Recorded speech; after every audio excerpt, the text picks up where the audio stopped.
So I'll be giving a few examples of concurrent data structures, probably only one, depending on how much time I have.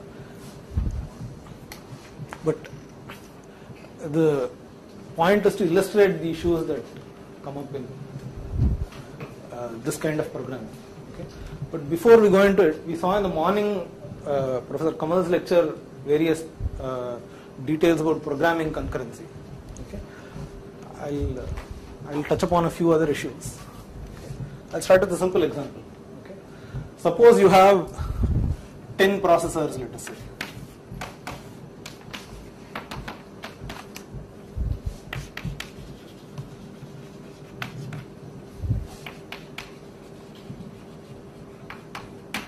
Okay. Your aim is to divide among these 10 processors a particular task. The task is to list out all prime numbers from 1 to 5 million, let's say. Okay. So, how would you divide the task? If you have just one processor, what would you do? You would go through, you would first check if 1 is a prime. If it is, you write it in a file, otherwise you don't. Then you would check if 2 is a prime, and so on and so forth. You would go in sequential order. What if you had 10 processors?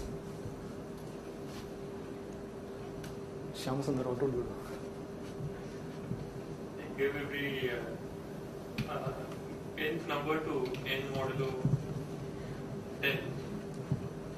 Why so complicated? Why not give 1 to 1 million, 1 to 500,000 to processor 1, so on. Because the first few numbers will compute very quickly. And yeah.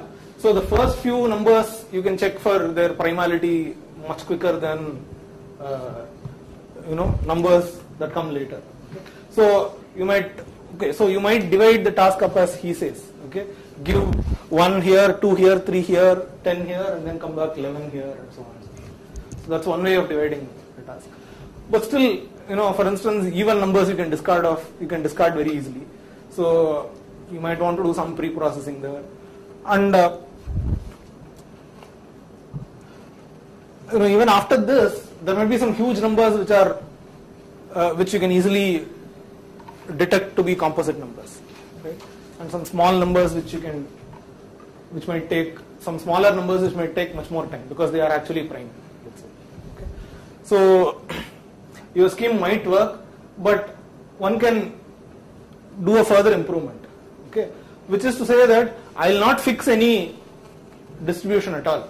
Okay, instead what I will do is I will have a global counter.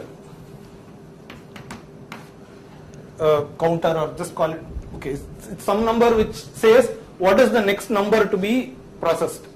Okay, this stores the next number to be processed. Okay, initially it's 1. Okay, so processor 3 comes up, let's say, it will just pick it up. Okay, oh, I have to process 1, and then it will increment. Okay, so what was earlier 1 will now the value will be 2 now. So the next processor that comes in will just pick up that value and increment it. Okay. So you maintain a global counter which you keep incrementing, okay, and whichever value that counter has, the processor the thread, let's assume that each processor has associated with it one thread. The job of the thread is to repeatedly loop, okay, till do a loop. Inside the loop, what it will do is to go check the value of the count, it will increment it, and it will use the earlier value of the count to check whether that number is prime or not. So this is one scheme that you could follow, okay, but the scheme has a flaw.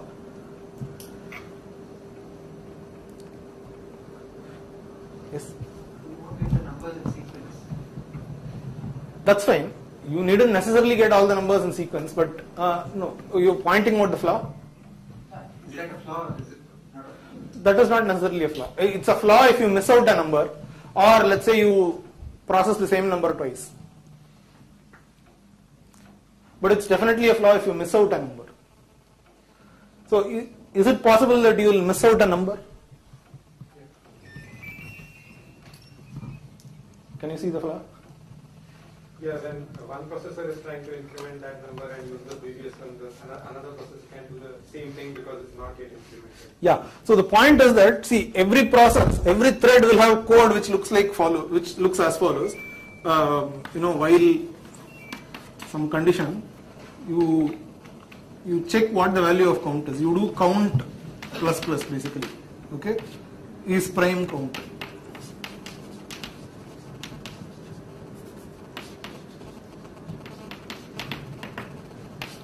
Okay, font size. Okay.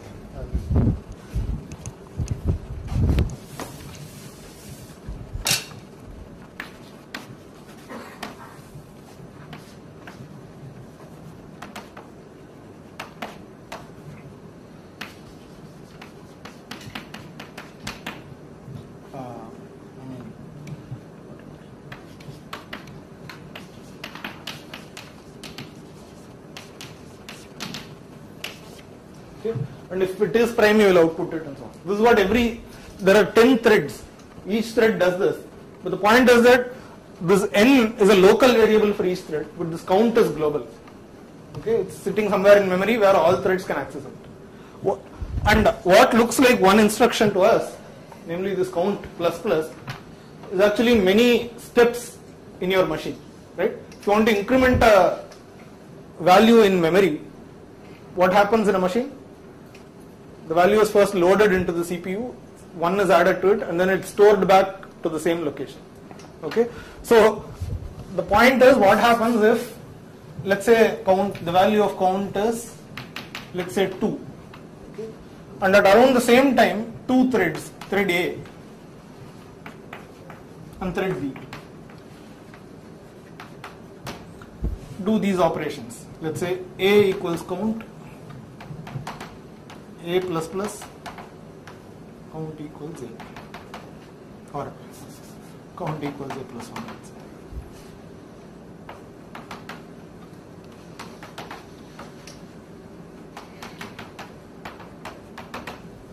Okay.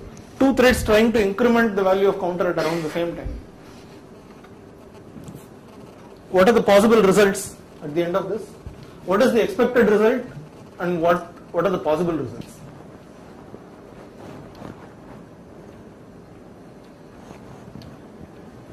What do you expect if two threads increment some variable whose value was initially 2?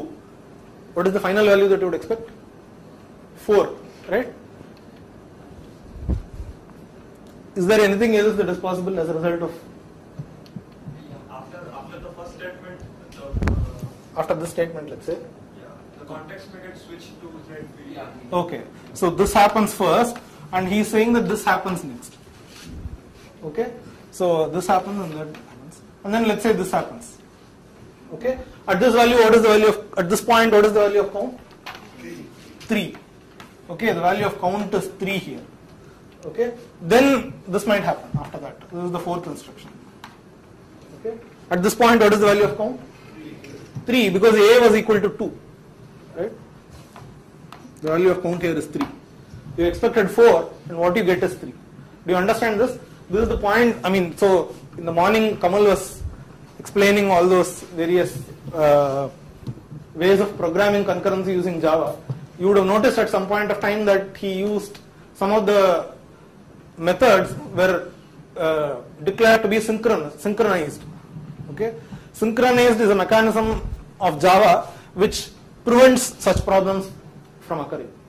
Okay, we'll briefly look at how you would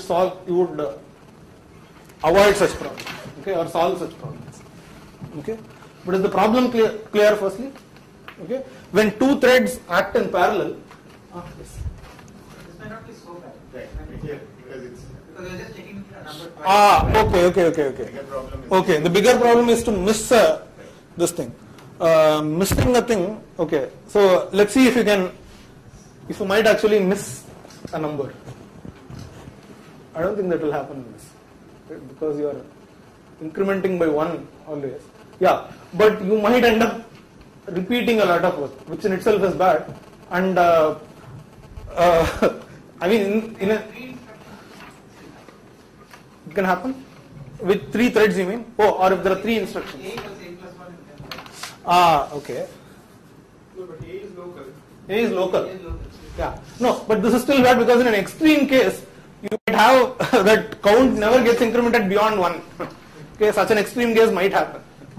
Okay, because every time you go, the value of count is still 1, and you try to do something, it never. Can it happen? No, that can't happen. It gets incremented by 1 at least every time. Alt-in process may end up calculating everything simultaneously. Yeah, exactly. So a lot of work gets repeated. Okay, but already that is disastrous enough for us because you don't want to repeat wasteful work. But one can come up with scenarios where things can go awfully wrong. Okay, imagine that thread A and thread B are 2 accounts, and you want to transfer some money from thread A to from the account of A to the account of B. Okay, depending on how things, let's say you are transferring 50 rupees from here to there. Okay, then what would you be doing? Let's write it here.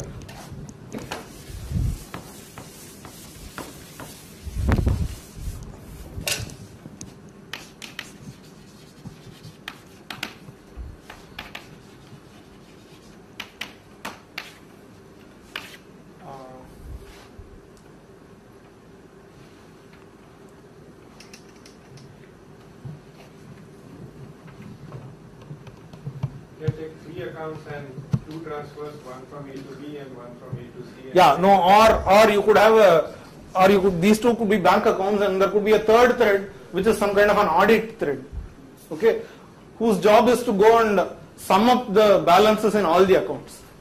Okay, so initially the balance was X. Even after a transfer, the balance ought to be X. But if the audit is happening alongside a transfer, then you might get various kind of spurious values. Okay, so it's an exercise. Please think of a simple scenario where there are 2 accounts, let us say, and there is one audit thread whose job is to, from time to time, sum up the balances in all the accounts. Okay, and if that happens alongside a transfer, then you might get undesirable effects. Okay,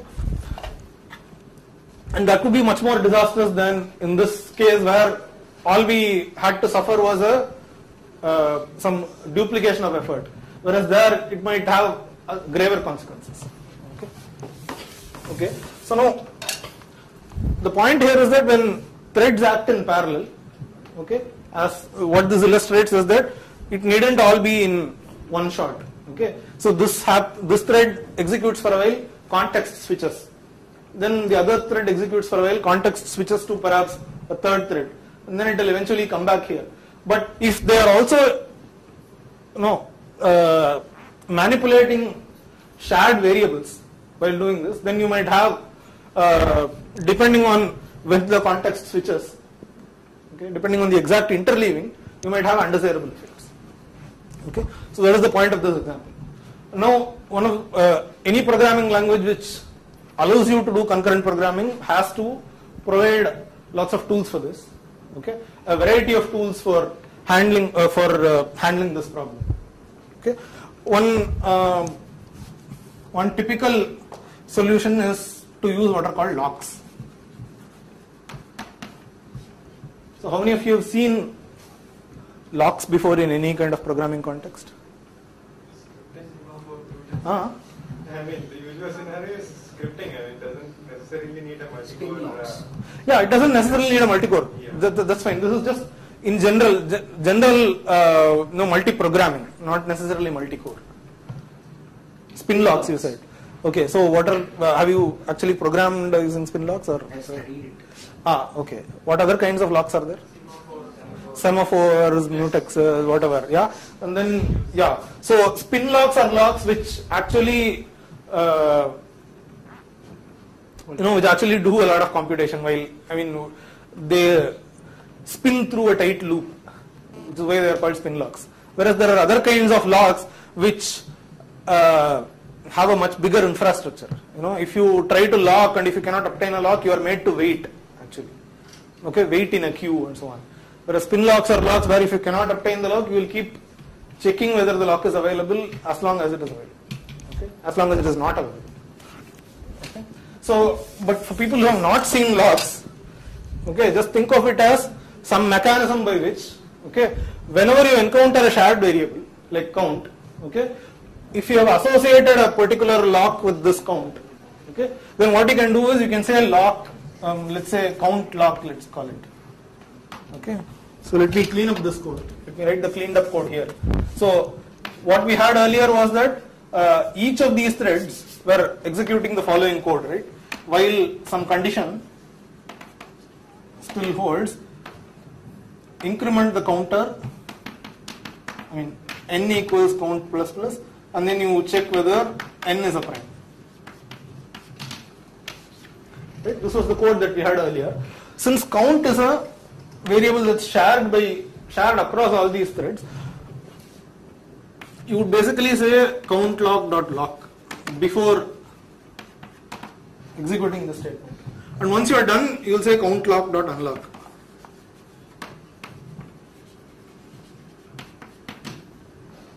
Okay, so it's just basically what you would intuitively think of it as. Okay, before you access a shared variable, you sort of lock access to it. Once you have gotten it, no one else can get it. Okay, when you go out, you unlock it. Okay, the point being that if thread A comes, if let's say thread A and thread B are both executing this code. Okay, if thread A gets to lock first, then thread B, when it comes to the lock instruction, it will have to wait. The operating system or the programming language, the language environment, the runtime environment of the language, one of these things will ensure that if the lock has been obtained by one thread, the other threads will wait. Is this clear? So lock is some way by which you can lock out.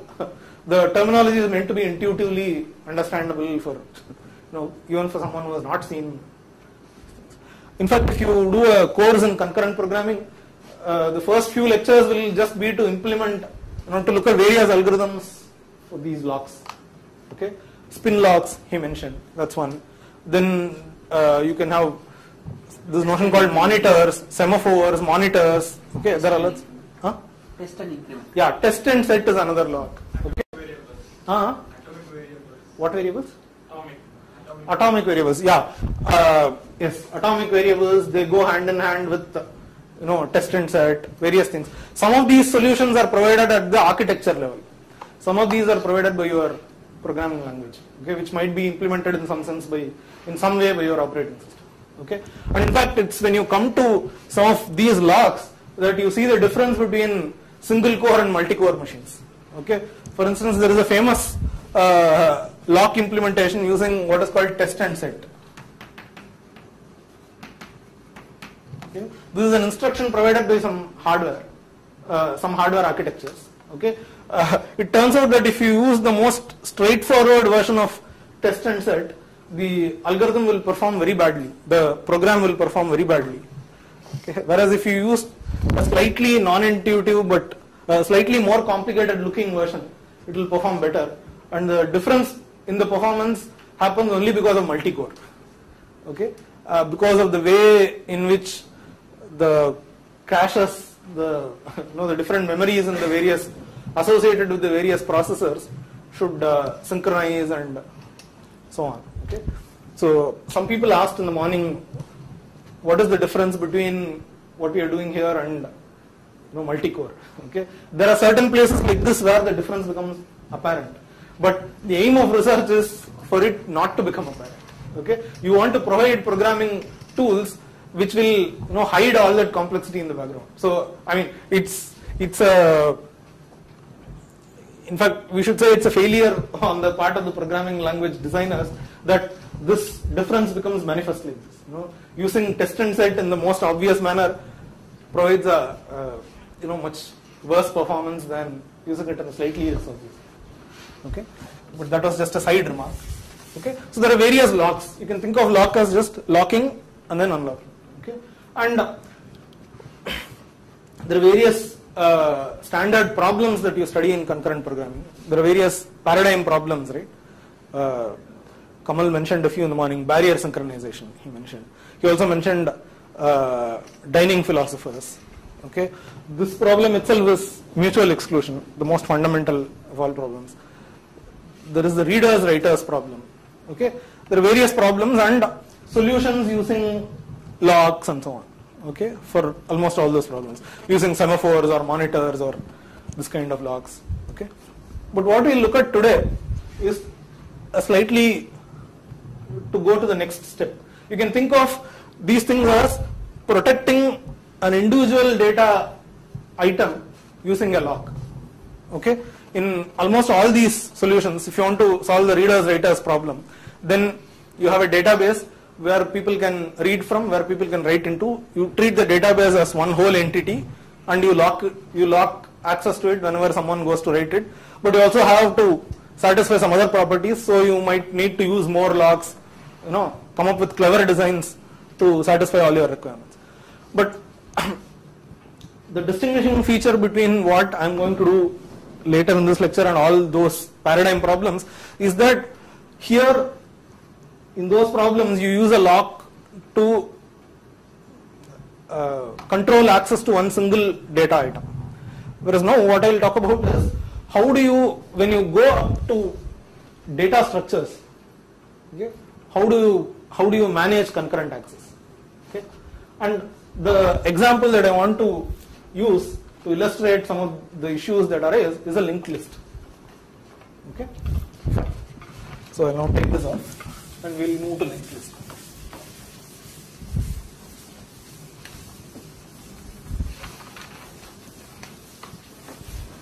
Any questions so far?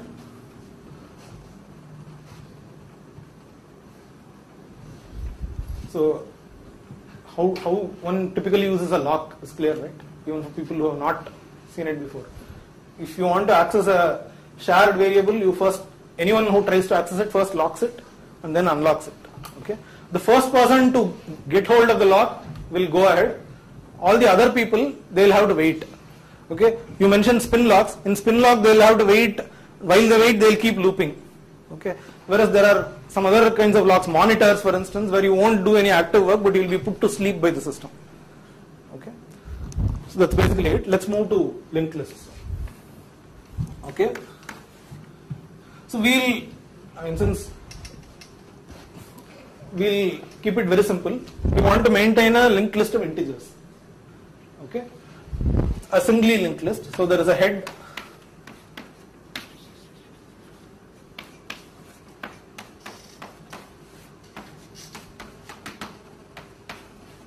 All the way till you have a tail. Okay. There is a head pointer, but there might not necessarily be a tail pointer. Okay. And we'll always assume that head holds the least integer, min, and tail holds the max integer. So even if it's an empty list, you will have min and max in it. Okay. And we'll also assume that we are going to maintain elements in this list in sorted order. Okay. We'll make all these simplifications.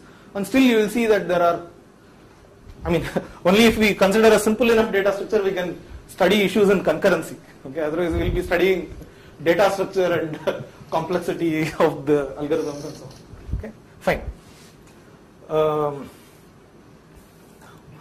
So everyone knows, right, how to, so we'll consider three operations. Okay, add is one operation, remove is one operation, and contains is another operation. We'll make a further simplification and say that entries are all unique. So add, if the entry is already found there, it will return a false. Okay. If the entry is not found there, it will add the element and then return a true. Remove, if the entry is found, it will remove and return a true. If the entry is not found, it will return a false. Is that clear? Contains, of course, will return true if it is there, return false if it is not there. Right. Fine. So yeah. So now the problem is you can think of many scenarios where this can happen, right? So imagine some game where two players are playing and they have to, some actual computer game where two people are playing, and the people who are playing will be two threads typically. Okay, and they'll have to maintain some shared data, let us say, and imagine that is maintained as a linked list. Okay, and you want either of these people to add or remove or check, do this contains query at any point of time. Okay, and it need not just be two, but it could be more than two. So you want to allow concurrent threads to access one shared linked list. Okay, so what would be your first algorithm? let's say your newest algorithm or the first cut algorithm. Lock the first element. Okay, and then lock. Yeah. So you should tell me. No, I want. In fact, let's follow Kamal's thing and let's define an abstract data type for linked lists. Okay. So you will have and the first. Okay. Of course, I want to consider. I'll call this course list, and you'll know why I am calling this course list in a minute. Okay. And you have to declare some class, public class course lists or whatever. Okay. Of course, it should have a node. Okay, it will have one node at least, head, and head will have a next to it. And node itself contains, node itself is, it has int data, and it has a pointer to next node. This is node, and list will have a head. Okay, what else will it have? Okay, so he said lock the first node when. Is the operation implemented? Which operation? Okay, so no, you have to give an implementation of all three operations. There is a public add, public boolean add,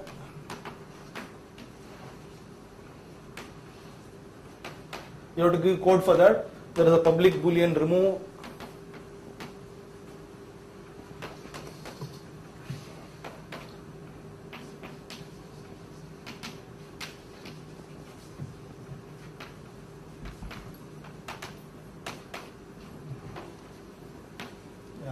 So I made a mistake in bringing in this kind of representation because I need to mention some Java specific thing when I go into the code, but I will come to that in a minute. So you need to give code for all these three things. Okay, so he said, so the simplest thing you would do is to, like I said, consider the whole linked list as one data item. So you would associate a lock with the whole list. So you will have a lock class, let us say lock equals, okay, so this is this thing. Okay, and when you in the constructor or whatever, you will basically say this is a new whatever your favorite lock is. Okay,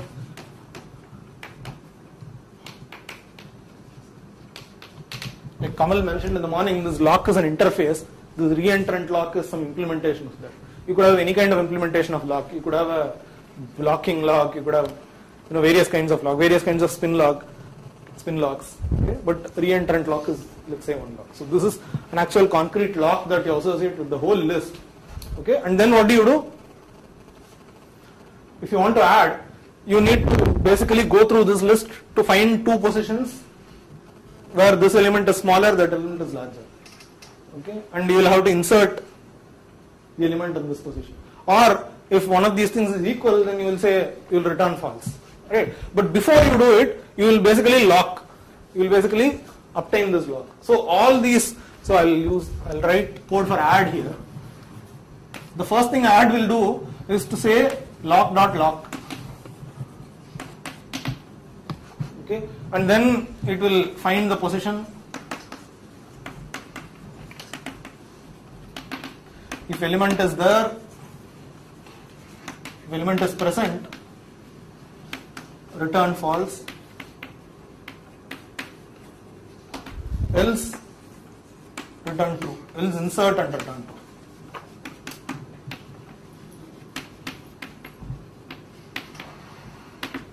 And then finally you will unlock the lock.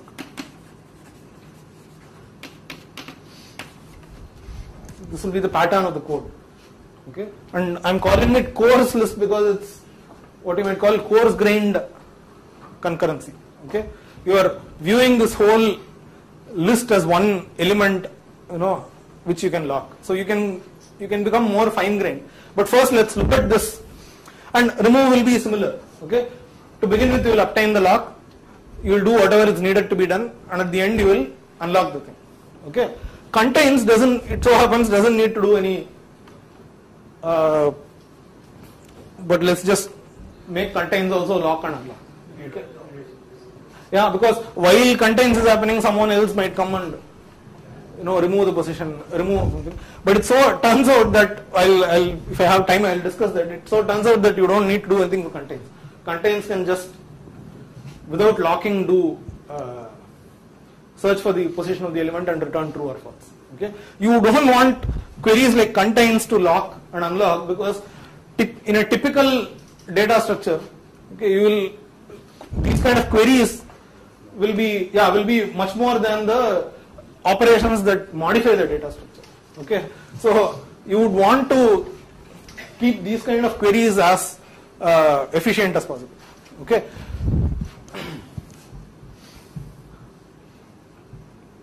Fine.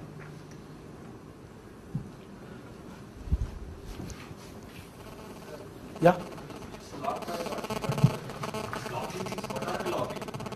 You are locking that one. No, there is one. See, lock is a class. Okay, some implementation. So it is associated with this list. Okay. So every time any thread tries to do any operation on the list, it will first lock it.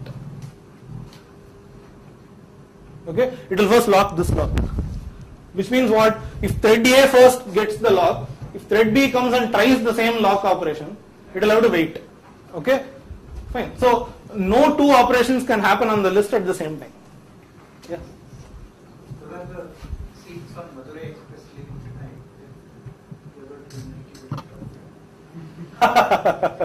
Who's leaving?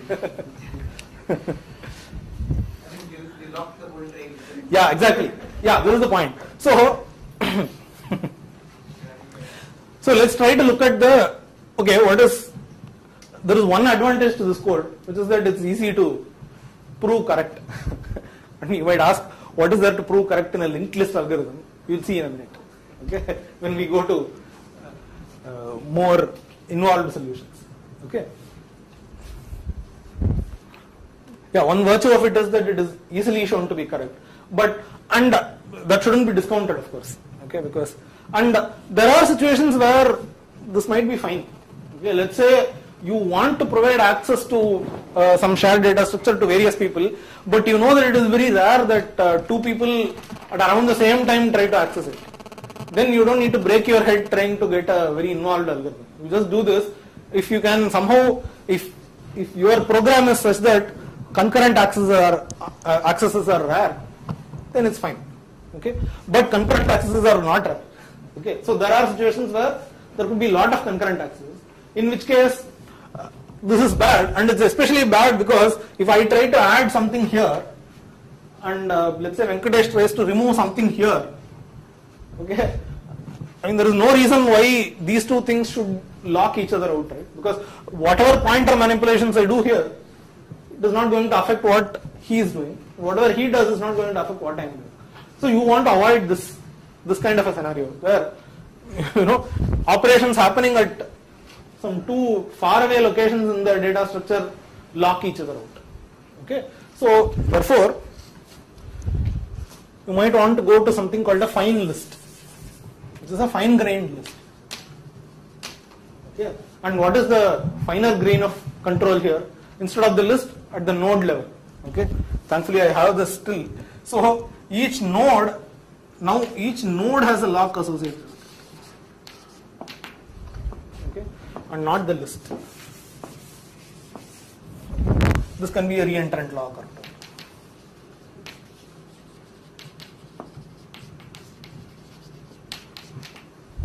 This is not syntactically correct Java code or something. I'm just giving you some sense of what is happening. Okay, so each node has a lock associated with it, and what you do is you lock nodes as you go along.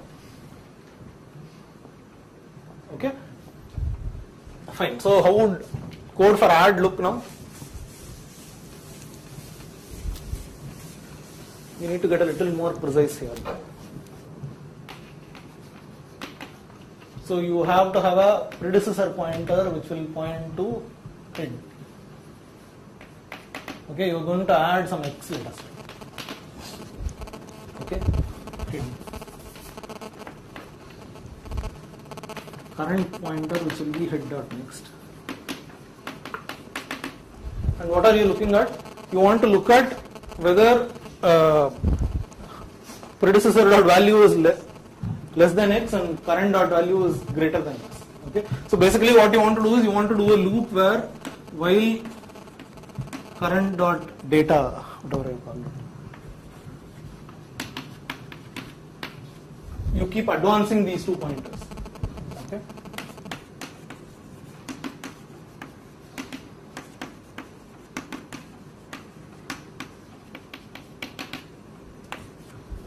Once you come out of the loop, you want to check if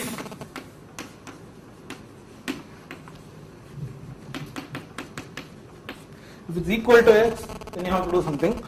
Then you return false. Else, what do? Create a new node.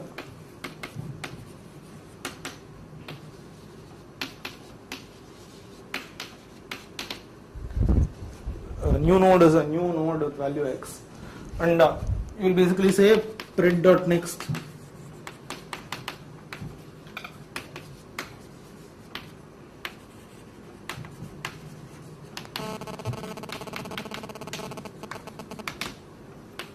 okay. This will be the code, but what if 2 people try to do the same thing at around the same time? Then there will be conflicts, right? I am not locking it at the list level, so I have to lock it at the node level. Okay, and in locking it at the node level, now various choices have to be made. Okay, you could just lock one of these 2 nodes, or you could lock both these nodes.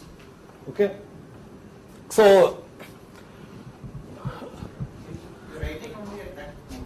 Why lock the... exactly. So you just need to lock the predecessor always, because finally what you are going to change is, suppose the node is going to, x is going to go between pred and cur, then what is going to be changed is the next pointer of pred. So it's enough to lock pred. Yeah. So, but You lock outside the loop, because time where you want to do it, then lock. no, you can't do that, because as you are proceeding, as you are doing this thing, that's this thing. As you are doing this thing, remove might come and remove some. Okay, so one thread is trying to add, another thread is trying to remove, and you might actually go out of the, you might actually end up, so this problem might have, it's not enough, it's not enough to lock only outside of the loop, because look at this example. Okay, you're trying to, let's try some example. Yeah, right. You're trying to add some x, let us say. Okay, you're going along this path. Okay, let's say you are trying to add 50. Okay, as you are going along this thing, let's say the data values here are 20, 25, 30. Okay, at this point, okay, so after this in the original list was 35. Okay, and after this was 60, let us say. Okay, you are proceeding along this line. Okay, and what happens is that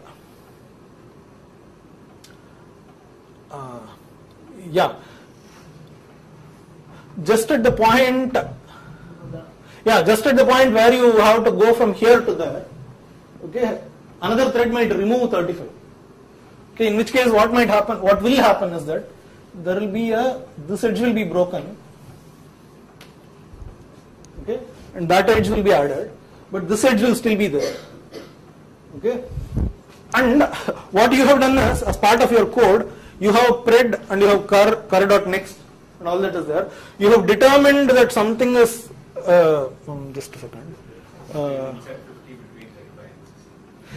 Basically you will insert this thing between, I'm trying to figure out, you will end up inserting 50 between 35 and 60 and it's outside of the loop, basically. And this might happen because you might have determined what cur.next is. Okay, because remember this operation, we should go back to this thing, at a level of a machine, this operation is not one atomic operation. You have to read cur.next into the CPU, then you have to assign it to something and then write it back to cur. Okay, you have read cur.next to be this. Okay, the next time you get control, you have assigned it to cur. So you have actually moved here even though you ought to move there. Okay, and you have now inserted it here. So you need to lock every node as you go along. Okay, and not just that. Okay, here at least, okay, you need to lock at least one node. You know, each pred which you are going to modify, you need to keep locking it all the time. Let's look at the code for remove. Remove should act similarly, right? It should search for the position, and once it comes here, what it will do is, instead of doing this, it will say if cur.data is greater than x, then it will return false. If it's equal to x, then it will set pred.next to cur.next. Okay. So for remove, the code here till now will be similar, but here it should say if cur.data is greater than x, return false. Return false. Else pred.next equals cur.next. Return true. Oh yeah, the Java specific thing I said was that, see, this pred, cur and so on are names that you use inside the definition of this list. Okay, but when I am trying to explain these things, I am trying to make it sound as if this pred, cur and so on are variables that are local to a thread. Yeah, so this you can manage that thing by using something called thread local variables in Java. Okay, Java allows you to do it. There are other languages also that allow you to do it. Okay, the point is that, see, you have to consider all these things when you write concurrent programs. You want to describe objects, okay, concurrent objects, you know, which allow concurrent threads to access them, and you want to have a uniform description of these objects. Okay, but you want certain things to remain local. This pred, cur and so on should remain local to each thread. Okay, so this is the Java specific thing I wanted to say, but it's allowed in other languages too. Anyway, this is the code for remove. But in this case, they could be simply local variables to add. No. But the point is that each time a thread tries to access it, okay, it should be. If they are local to the procedure itself, Okay. then they will be already. Yeah, that's true. There is a need for thread local. Yeah, that's true. But sometimes, okay, pred and cur is fine. But sometimes you need okay. So thread local variables, what they do is they will not be recreated every time the same thread. See, if they are just local variables, then they will be recreated every time the function is called. Yeah. But thread local variables, they will be created once for each thread identity. Okay, so I mean it's this thing, but so if you don't get it, ignore the last minute's comments. Like static within the thread. Yeah, exactly. It's static within the thread. So is it clear what is happening in add and remove? But except I have not put any locks here. I have already told you that you need to lock pred, because add along with remove will create problems. Now remove itself requires you to not lock just one node but two nodes. Okay, we will see how. Okay. So the point is that you need to lock both pred and cur every time. Okay, and then when you move, you need to lock the next thing and then unlock this. So this is called handover hand locking. So you always have two nodes locked at any point of time. Sometimes three. Okay, at intermediate stages. Okay, so the reason for two locks is this. This is a look at the thing. I don't think I need to. Let's see. So this is head, and it points to A, which points to B, which points to C.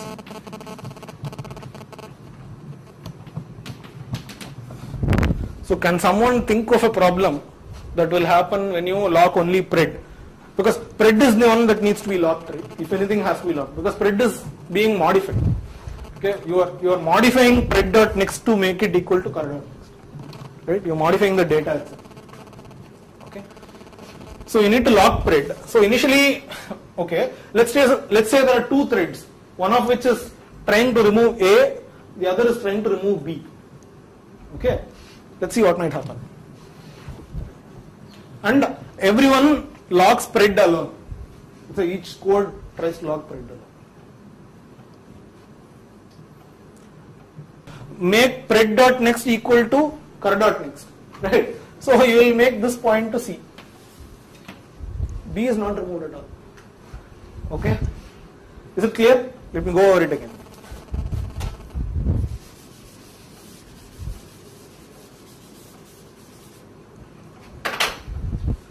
This was the original list. Oh, I'll use some colored chalks. They look good at all. Okay. Yeah, hopefully one can distinguish these two colors. Let's see on the board. So there is A, thread A, okay, which tries to remove A. Thread B tries to remove B. Okay, thread A goes through the list, and it is at the point where cur is equal to A and pred is equal to head. Okay, so head is being locked, so you put a lock here. So there is a lock here. Okay, now thread B goes ahead and locks this. Okay. Thread B searches all the way to B, where cur is equal to B and pred is equal to A. So thread B locks this. Yeah. So now thread A goes ahead and removes node A. How does it do it? It says, so this is pred A. So let me pred sub A and cur sub B. Okay. This is also pred sub B. Is it clear? Okay. So at this point it says, oh, pred A dot next should be equal to cur A dot next. So this guy deletes this and redirects this all the way there. Okay. What will this guy do next? You say, oh, pred B dot next is equal to cur B dot next. So I will do this. This guy will modify this and put it all the way. No, wrong color. Sorry.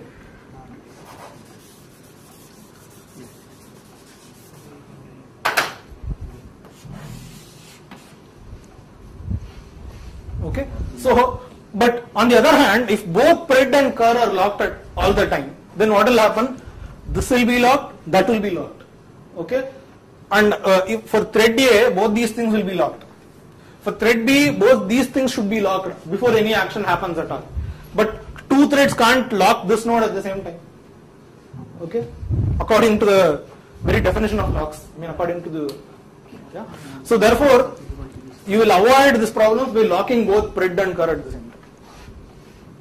Okay, so this is one illustration of a problem that could occur. So typically in this code, what you will need to do is to lock both pred and cur. Okay, and then once you advance the pointer, you need to lock the new thing and then unlock the earlier thing. Okay, so I will not write the explicit code here. At the end, I will give the reference to the book which will contain all this code. I am sure the code is common enough to be found elsewhere on the internet too, but I will give it at the end. Okay. Is the algorithm clear? So as you go along this list, you have two pointers, pred and cur, pointing to two nodes. You lock both of them. Before you advance, you lock the new node, unlock the earlier one, and you keep going like this. Okay, fine. So one more thing you might ask is, should I first lock pred and then cur, or should I first lock cur and then pred? First lock pred and cur. Whichever is fine, but you need to both these processes to follow a uniform policy. Because if you said add will first lock pred and then cur, and if you said remove will first lock cur and then pred, then there might be deadlock. Okay, because you might be at a point where this guy has locked, A has locked this and is waiting to lock that. Okay, whereas B has locked this and is waiting to lock this. You don't want such deadlocks to happen. Okay, so you see how things, so typically you will encounter deadlocks in a concurrency programming course when you deal with algorithms for mutual exclusion or some such things, but those are involved algorithms and it will always look a little contrived, because these might not occur in real life, you might think. But here is a real life scenario where you will immediately get into deadlocks if you didn't program it right. Okay. So other algorithms like could lock multiple things, but if one of them fails, then unlock everything and keep trying. Yeah, you could do. Yes, you could do that. Yes. Yeah, you could do that. Fine. So how will contains work again? So contains needn't lock anything actually. Contains could just, because it's only saying true or false. Okay. It can just go through the list, but there might be problems. So here is the point to discuss. Here is when I should discuss that.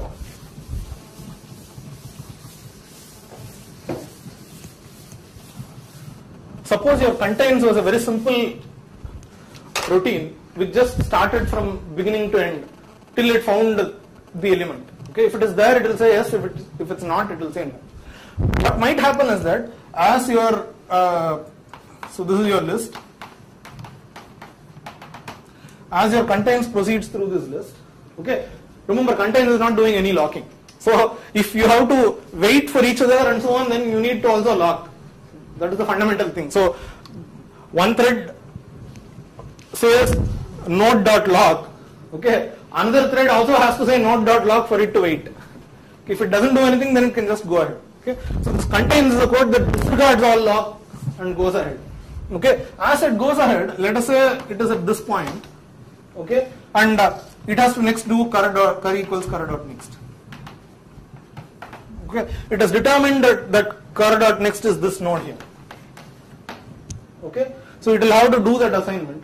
But before it does this assignment, okay, after it has determined cur.next and before it assigns it to cur, somebody comes and removes it.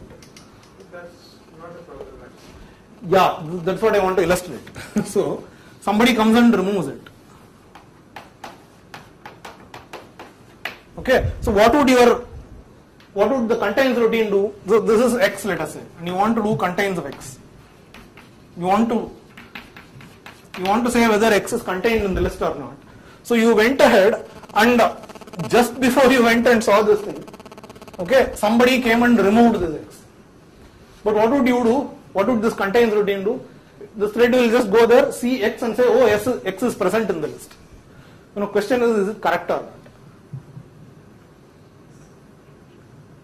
Could be said to be correct because the things happen simultaneously, so it depends on your. Yeah, this is an important thing. See, the point is when we pointed out flaws, it was obvious what the flaws were. But when you want to say that something is correct, you want to know, you want to have a much more refined notion of correctness now than you had for sequential computation. The point is that this contains routine happens in time. It starts at some point of time and it goes on for a while. And the remove routine also happens for a while. Okay? When these two things happen, when these two things overlap in time, okay, it is okay to say, when you view the final results, okay, it could either be the case, you might either observe that happened first and then this after that, or that this happened first and then that. Okay. So things that overlap in time, you can order them in any way you want, but there are certain consistency conditions that you need to follow when you say that you can order them in any way that you want. Okay. So there is one notion called linearizability.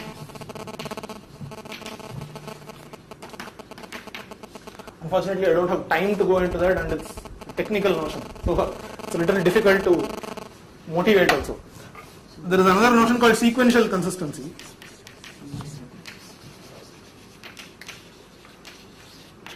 Okay, you need to follow some of these.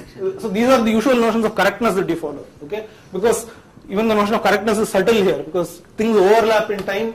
Okay, and either order could be thought of as admissible. Okay, fine. So contains works this way. Now I'll have to. Okay, this is a reasonable enough improvement because if things happen, something happens at the end of the list and then something, and after that something happens at the beginning of the list, they don't need to overlap. But still, there is a problem, right? If one thread wants to access the second element in the list and another thread wants to access the 10th element in the list, okay, A wants to access the second element, B wants to access the 10th element. Okay, clearly B has to follow A. If A goes first, then B will have to follow A. Yeah, so A will first lock this and then lock that. B will have to wait for A to release those locks before it can proceed. Okay, so this is again not a very desirable situation. Okay, so one goes for refinements of this. Okay, there is a refinement of this called optimistic linked lists, where when you search for the element, you don't do any locks at all. You go all the way without locking. But once you have found the element, this is when you want to do the pointer manipulation. Then you lock the elements. Okay, but then because everybody is proceeding without locking, you need to check whether things are correct. So you need to go back to the head of the list and come all the way down to see if both pred is accessible and if pred.next is actually equal to current. Okay, you need to do both these checks. Okay, so so this is like a tourist goes to a new country and takes a cab ride. The cab driver jumps all the red lights, and every time this tourist is scared to death. He's asking what he is doing. The driver says, "Don't worry, I am an expert." Fine, but suddenly at a green light, the driver stops. This guy asks, "What happened?" Yeah, but there are other experts too, so I have to be careful now. So this is the point. As long as you have not found your element, you just keep going ahead disregarding logs. But when you have found your element, you don't immediately do the modification, but you lock the things and go back and check. But this introduces one new thing. Firstly, it's not one traversal but two traversals. You do this traversal once and then you go back and check whether you lock these two elements alone, and then you go back and check whether they are proper. But what if they are not proper? This is the question. So you went ahead and found your element, you have a pred and cur, you have locked them. You want to check whether nobody else has modified it, between the time I determined that this was the point and when I locked it. Fine. If you go and do this validation routine and if it is found to be not valid, then you repeat the whole process all over again. Okay. So, but the point is, in an extreme case it might lead to starvation. You might keep, going back to the head of the list all the time. But in practice it might, such a thing will be very rare. And you are anyway saving on the cost of locking each and every node as you go. Okay. You're locking only two things. Okay. And so this has to be justified only by empirical tests and on what kind of operations, your linked list, what kind of manipulations happen in your linked list. Okay. So it depends on your program. Okay. But in practice it might be fine, and starvation is very rare usually in practice, even though it's theoretically possible. Okay. So you might do this refinement of not locking at every step but locking only after you have found it and doing the validation. The next step you might go for is to say that, okay, why do I need to do this? The validation routine that we had to go back to the head of the list and search all the way. Instead you might say, okay, you might simplify the validation routine a little bit if you did two things, associate with each node a mark which says whether a logical mark which says whether it is in the list or not. Okay, and the remove routine first marks it as outside the list and then physically removes the link. Okay, so now validations routine will be much easier. Okay, because all you need to check is whether the node is marked or not. Okay, you don't need to go back to the head of the list and check and so on. You are here, once you have found the two nodes, you just check whether neither node is marked and if the pred.next is equal to current. Okay, that's all you need to do. And again, the correctness of all these things, you will have to go back to this. If things overlap in time, then either result is fine. Okay, if a remove happens alongside a contains, it could say yes, it could say no. Okay, but it should be logically consistent according to there are some minimal logical constraints that you will put. Okay, in fact, almost all these data structures are what are called linearizable, okay, which is a very strong condition that you can put. Okay, so I think I should stop with this, but I'll mention just one more data structure. Okay, so linked list is something where operations naturally happen at various ends. So you would think that a linked list is a data structure that is naturally parallelizable. You can grant concurrent access, okay, naturally. There are some other data structures where it doesn't seem so obvious. Let's consider a stack. Okay, every element that has to, you want a shared stack to be shared by many concurrent threads. Everybody has to modify the top of the stack. So there has to be a lock. Whether you consider it as a fine-grained lock or a coarse-grained lock, you have to lock the top. So where is the concurrency here? It looks like it's almost sequential. Okay, people have found clever solutions for this. Okay, one solution is to say, go check the top of the stack. If it is locked, then don't try immediately again. So this you might have seen even in spin locks and so on. You do what is called exponential backoff. Okay, first time you find that it's locked, you back off and come back after a random amount of time between 0 and 2 seconds, let us say. Okay, seconds is too large. Let's say 0 and 2 time units. And then if you again find it locked, you back off and then you come back at a random time between 0 and 4 time units, and so on. So this is called exponential back off till some point. Okay, you can do exponential back off and hope that the randomness will take care of the fact that when you come there it is not locked. But you can do even better. Okay, you can. This clearly utilizes the fact that utilizes the nature of stack operations. If somebody does a push and somebody else does a pop, then you needn't necessarily do it, right? You can you can cancel the two operations. So when you back off, okay, you don't come back to the stack. Okay, you go to an auxiliary array where the various threads. Okay, so you pick a random index in this array. Okay, and swap whatever value it has with whatever value you have. Suppose you want to push. Okay, you enter push here. Okay, and then you take whatever value is there. So there might be some value which says only one element till now. Okay, in which case you have to wait for some other element to arrive here. Okay, if you wait for a while and no other element arrives here, you will just delete your entry here and go to the stack again. Okay, but some other thread might choose the same random index, and what might happen is that thread will swap its value with this. Okay, if this was a push and that was a pop, then the two will cancel each other out and not even go to the stack. If both are pops, then it's fine. That's a pop, this is a pop, nothing happens. You go back to the stack again. If both are pushes, that's also fine. This was a push X, that was a push Y. Both will go, you started out with a push X, you went to this array and tried to do some exchange. You exchanged it for a push Y. So you go back to the stack. Okay. But the nice thing is that if a push and pop meet in this array, then they'll cancel each other out. Okay. So this is one way by which you look at data structures which don't even seem like they have scope for concurrent access, and you can do it. Okay, and access to this array is concurrent. Okay, array is, after all, you're just picking a random index in the array and you are just trying to lose. And there are no locks or anything in this array.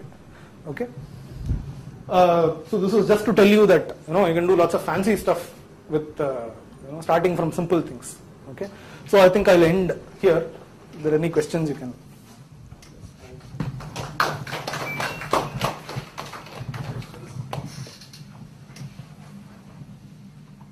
Yeah. So you mentioned exponential back off, right? So you wait for a time till 0 to 2 units, 0 to 4 units, so on. So suppose there are two operands who are trying to push a value to the stack. The order in which they appear in the stack finally is not unique. Yeah, that is fine. You don't want. Yeah, you just want the pushes to happen. You do not want the order to happen in the exact time. This is all concurrent. This goes back to the notion of correctness that we talked about when a remove and a contains overlaps, right? When two pushes overlap, what do you want the result of the final stack to be? It could either be this or that. Okay. Unlike in sequential algorithms where you want an exact order, here there is no such thing.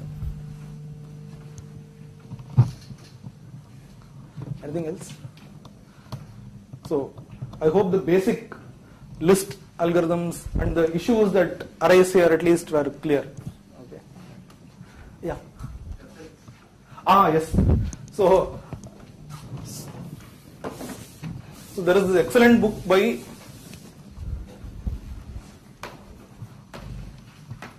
Maurice Herlihy and Nir Shavit. It's called Art of Multiprocessor Programming.